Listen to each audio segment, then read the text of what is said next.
काय झालं? पूर आला होता तेव्हा तू कुठं होतीस? आम्ही बंगल्यावर थांबलेलो होतो. बंगल्यावर थांबले होते. काय झालं? का रडतेस तू? सांग ना, का रडतेस तू? भीती वाटते. भीती वाटते? कशाची? माहिती बोलेल. पाण्याची भीती वाटते. पाण्याची भीती वाटते? तुझं दप्तर वाहून गेलं? शैक्षणिक साहित्य वाहून गेलं. सगळं? तुला काय पाहिजे? काही नाही, जीव पाहिजे आम्हाला. जीव पाहिजे. वडील वडील आहेत. जीव आहेत ना? जीव वाचवण्यासाठी आम्ही बंगल्यावर थांबलेलो होतो.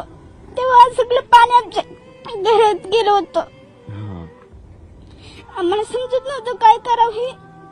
आम्हाला वाटायचं की आम्ही मरून जाईल.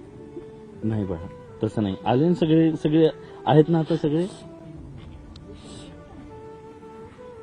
तू रडू नको, रडू नको. आता नाही येणार पूर.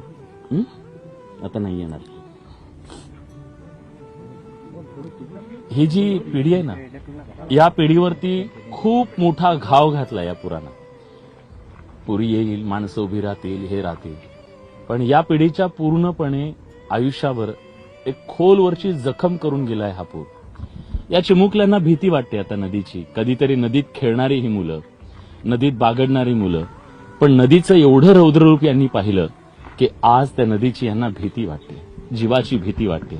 कारण तो प्रसंग यांनी गुजरला जेव्हा हीच नदी काळ बनून या सगळ्यांवरती आलेली होती आणि या नदीनं आज इथल्या माणसांच्या आयुष्यात कधीही विसरता येणार नाहीत असे अश्रू दिलेले आहेत.